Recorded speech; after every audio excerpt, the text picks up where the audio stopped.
দুনিয়াতে কেউ আপন হয় না।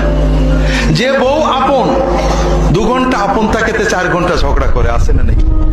যে ছেলে আপন সে 2 ঘন্টা কথা শুনে তো 4 ঘন্টা কথা শুনে না, ঠিক না বেঠিক? যে ভাই আপন সে ভাই 2 ঘন্টা আপন আর 2 ঘন্টা পর। যে বাবা আপন, যে সবচেয়ে আপন মা আপন, সেও দেখা যাচ্ছে আরেক ভাইয়ের কথা শুনে পর হয়ে যায়, হয় না? হয় না হাজেরিন, দুনিয়াতে কেউ 16 আনা আপন হয় না। আমাদের এই জীবনটা পরকে আপন করার, মানুষকে খুশি করার জন্য একটা সংগ্রাম। ছোটবেলায় বাবা মাকে খুশি করার চেষ্টা করেছি, পারিনি, কত মারছে, ঠিক না বেঠিক? বড় হয়ে বান্ধবীদের বন্ধুদের খুশি করার চেষ্টা করছি, থাকেনি, ঠিক না বেঠিক? বিয়ে করে বউকে স্বামীকে খুশি করার চেষ্টা করেছি, 16 আনা কখনোই হয়নি, ঠিক না বেঠিক?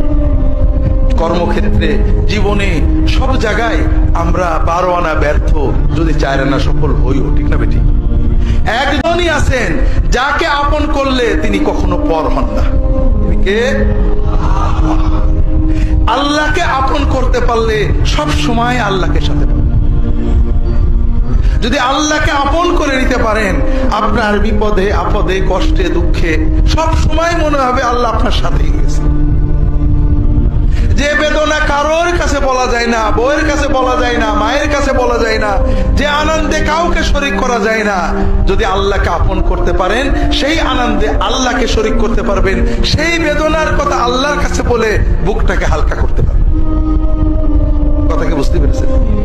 কাজেই ভাইরা, আসেন না সবাই নিয়ত করি যে এত সহজ কাজ আমরা নিয়ত করলাম, আল্লাহ আমার বাকি জীবন যতটুকু আছে, 1 দিন হোক আর 100 বছর হোক, আমি তোমার ওলি হওয়ার চেষ্টা করব।